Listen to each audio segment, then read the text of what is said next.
And it is Wednesday, so it's time to welcome consumer talk and consumer journalist Wendy Knowler, who's in studio with us today. The main topic today is related to an email that we got earlier in the month from Leslie Wells, who lives with her husband in Camps Bay. And her email went like this. My husband and I were confronted with such a strange event. A young couple arrived at our house in Camps Bay from the UK with plans to move in for 5 weeks, courtesy of Airbnb, having paid the host, in inverted commas, the equivalent of 100,000 Rand.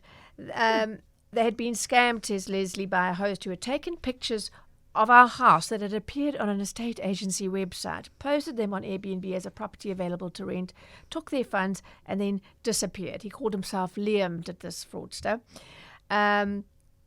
Leslie continues, apparently the host cleverly contacted them last week to ask them to postpone their arrival by 1 day due to renovations or something, thereby enabling the deposit payment to clear and promising them an additional day at the end of their stay. So what happens is, clever fraudster, is Airbnb, as a protection to consumers, doesn't release a host's payout for a booking until 24 hours after a guest has checked into the property. So that way there's recourse in case something isn't as expected or it's fraud or whatever, and you complain. That's why you must log any faults or misrepresentations within 24 hours of arrival, right. And then they won't pay the host your money, or they will pay a lesser amount or whatever. In this case, obviously they wouldn't pay, but this is why this fraudster said, would you mind? And on a 5-week booking, most people would say, oh, okay, we'll make a plan, as did this couple, and they didn't say anything to Airbnb about it, which is one of the things we're going to talk about and what not to do, but later. Right. Anyway, getting back to Leslie, we suggested they open a case at a police station. I'm not sure where that will get them, but clearly this host, Liam, has done it before. I found a number for Airbnb, and they advised that the host's account had been suspended and all bookings that were made by him will be cancelled. I don't know what has happened to the guest, because they're supposed to be in our house for 5 weeks, or what will happen to the rest of the guests who'd planned to stay in Cape Town for Christmas. Shocking. What does bother me, and I've spoken to Leslie about this, and she unfortunately wasn't able to join us now in this time slot, but she says what bothers me is the ease with which this was able to be done, and that Airbnb are not checking the properties that the hosts are putting up on their portal. She said the young couple showed them on their phone, on their listing, that their home was listed as verified host, and she's saying, what does verified mean then? If some bloke can just take pictures of an internet site and use those to log them, to register as a host. It led me to wonder what checks and balances are in place by Airbnb, said Leslie. So we got enough time before news. Yes, yeah, Airbnb's response. So I asked them, obviously, what could or should this young couple have done differently, and how does Airbnb do the vetting?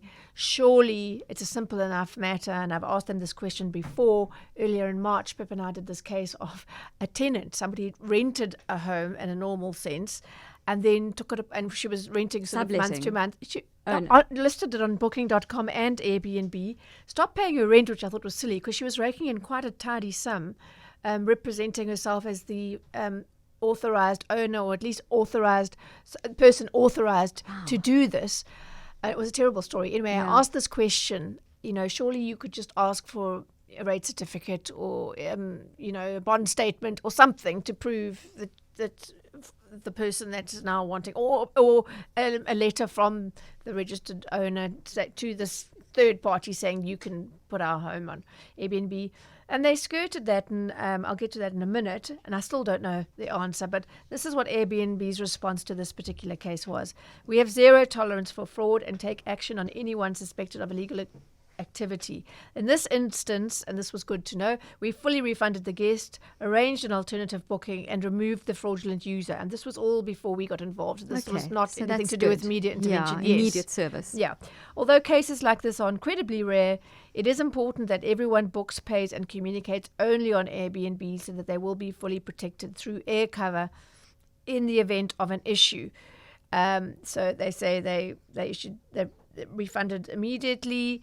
Having reviewed all communications between our customer service support team and the guest, there was no evidence of any deposit being sent, and the guest stayed on the site due to communicate. So they did that right, because they're always saying a lot of the cases we take up, the fraudulent host entices them off the Airbnb site and off the Airbnb site rather, and then takes them onto WhatsApp. And now Airbnb has no oversight. They can't see what's going on, and that's the problem. So they always say stay on the site, which this couple did. So that's really great advice. So they kind of bait you on Airbnb, and then they yes, lure let's you go. away. And we're so comfortable. That shouldn't happen. No, we're so comfortable, and many bona fide businesses do use WhatsApp now. Yes. So for a lot of people, that's not a red flag. But the same goes for Gumtree classified site. Stay on those sites where there are eyes on what's going on. Things are verified. And yes. So they did that right. The only thing they did wrong was they didn't alert Airbnb when there was a change, an amendment. In this case, can you check in a day later? And that was obviously specifically to make sure that they got the money, because Airbnb would have thought that everything went ahead. And that won't happen if you're on Airbnb. No. It's unusual. And if it is, you must alert them so they can now check, is this a fraudulent listing or not? Because they say Airbnb controls payments. We do not release a host payout, as I was saying, until 24 hours after a guest has checked in. As long as users stay on Airbnb, as we've just been saying, and only pay and communicate through Airbnb. And that's the other thing. We've done cases on this show where people paid privately. So do your payment on the site. Stay on the site, I think, is the message we need to say. Don't leave the site. As soon as you get asked to leave the site, then your red flags must go on. So these are the protections you get if you book via Airbnb anywhere. You get air cover, which is free on every booking, and that means you get booking protection guarantee, check-in guarantee, get what you booked for guarantee, as well as a 24-hour safety line, so you can call them if you're not happy about something. We use sophisticated technologies and behavioral and analysis techniques to help prevent bad actors, as they call them, from utilizing Airbnb. When we detect potentially concerning behavior, such behavior is, or it's brought to our attention, we take action, removing users and listings from the platform. Before booking, we encourage hosts and guests to read user and listing profiles thoroughly, look through publicly visible reviews and ratings left by a previous host and guest, and use our messaging tool to ask any other questions. So I don't suppose a couple did that, but they wouldn't have had any reason to think. I mean, they went. It's a verified host and everything. But the fact that they went off to a different site, that's still no, they didn't. Well, they went to WhatsApp. Yeah. No, they didn't. I'm just saying you shouldn't. They did everything right. Oh, they did. The only thing they didn't do was contact Airbnb when the guy said check in 24 hours later. But if you do go off the Airbnb site and you are now conversing in WhatsApp, will Airbnb, this is what I wanted to know, they won't reimburse In you? a few cases that I've been involved with, they will as a goodwill gesture, but generally don't go off into the long reads. Stay on your own. As natural as it might seem, that is, you just refuse, because there's no valid reason for a host to want you to do that. Yeah. So certainly not in the run-up to payment. But at any time, really, the whole system, the whole platform is designed that you do everything there where it can be monitored. So I wasn't entirely happy with the answers because it didn't answer all my questions in terms of particularly how was it able for this fraudster to do what he did. In other words, how is the house verified? I mean, exactly. Yeah. I got no answer on that, which was a little bit disappointing. They repeated, we advise users to stay on our platform, use Airbnb to pay and communicate it so they're fully protected. In this case, the reservation dates were not amended on the platform, and we advise guests to always amend a reservation on the platform. Right. So he phoned them, and that should have been a red flag, but they didn't see it as such. They, as I say, no word on why they don't require hosts to prove that they actually own the property. When I raised this issue with that rogue tenant in March, they said all hosts must certify that they have permission to list their space, and we remind hosts to check and follow local regulations. And as we said at the time, Pippa and I, anyone can certify anything. You need proof. If your platform is open to fraud, they have said twice that it's rare for this to happen, but This is South Africa, But we do have high fraud rates. And we have trust issues. So I think it's a very safe system if you just do those things. If you just protect yourself, stay on the site. If there's any change, if they try and change anything as a host, tell Airbnb, and especially if they're doing it off the site. We have a caller now. Welcome to the show, Ryan.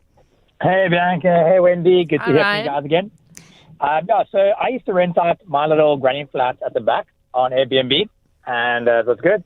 But when I registered, they actually video called me to confirm that that venue was mine. So we had to walk around, show them that the photos matched everything. I'm trying to think if it was Airbnb or Bookings.com, but I remember having an issue with it, and then they were like, no, but we verified this venue already. That's all good. So they actually video call you from Amsterdam, and they walk around. They say, show us the kitchen, show us the bathroom, show us outside, and they make sure that the photos I sent actually match up with what I what I posted. And it could be because maybe I wasn't a verified user, so they don't trust me, so they have to do it. Where your Liam guy seems to be verified, so then maybe have to trust him again. Yeah, which begs the question, how did he verify? And it's not information which Airbnb shared with me. And also, they didn't say anything about we verify by getting the person. I mean, that would help out in a case of an out-and-out fraudster such as Liam, unless he was able to gain access to the house and go that far. But it wouldn't, in the case of the rogue tenant who had no right to list that home, she wasn't even paying rent, it wouldn't help there because she would be in the home and be able to go, look, yes, everything's lovely. And I mean, ironically, the reviews were very good. She was apparently a very good host. She was just doing it all fraudulently. But yeah, very interesting to hear that. You weren't sure whether it was Bookings.com. I have no success in dealing with their media department at all, unfortunately. I just complete blank. I've tried to get through to them via their Twitter team, and they say just be patient. Well, months go by. I've never yet have a response. So I will certainly ask Airbnb if that is something and why they didn't say it. What they did say is that to detect fake listings before they go live, our technology evaluates each listing against hundreds of risk signals such as host reputation, template messaging, duplicate photos, which they should have picked up. Should have picked up the photos on that estate agency site, and other discrepancies using data learnings from millions of listings. They didn't say what went wrong in this case, but as I say, they at least didn't leave that couple from the UK out of pocket. It was just a little bit of a trauma at the time. Although, funnily enough, having said that, Leslie said they were fairly young in their 20s and they sort of took it in their stride. She said, if that had been me, I would have freaked out completely. But they were like, oh, well, I suppose we better go and find somewhere else to stay. Moving on then. Yeah. Ryan, is that all you had to do for verifying your property? Did you have to not send any documentation, just the video call? Just a video call, and so I don't have to send any rates and taxes or anything like that. Even that you could do fraudulently. Yes. So I thought the fact that the video call was like, that was pretty awesome. I had to be there and obviously do that. And then even show my face, like, cool, make sure it's your face. Yes. Like on the that's picture. That's great. So I was like, wow, that's pretty cool. So I was pretty impressed. Yeah, thanks. It would be great if that happened in every case. Yeah. I'll definitely follow up on that, Ryan. Thank you. Thanks for informing us about that. Thanks, Ryan. Thanks for calling in. What else does one need to know about keeping yourself safe when you book properties online? Just stay on the website. That's the main red flag, hey, Wendy? That's the main red flag. The moment they try and take you off to talk about payment in particular, that's usually the money. They don't want any oversight happening there, so they will take you off. I'm particularly interested in what Ryan had to say because, as I say, if that was the case, why didn't they tell you? They should have said that. Yeah, maybe he was thinking about another site, but technology makes all this stuff really easy. And it does. It's virtually free. Takes a little bit of time and just acts as a huge deterrent for fraudsters. If they know that that's what's going to happen, I mean, they're going to try and do fraud in other ways. We probably should have also asked Ryan when that happened, because sometimes the monitoring can shift. Flail. But it shouldn't increase. Yeah. This thing happened this month, particular case. Here's another one. A few years ago, we encountered something similar, and Airbnb were amazing at finding us alternative accommodation. So that's the Jean on the WhatsApp line. So that's someone, once again, who got caught. Got fraudulently booked. And she doesn't say whether she stayed on the site or not. I would imagine there was some element of off-site communication, and they got refunded anyway. So that's good to know. Lunch with Pippa Hudson on CapeTalk.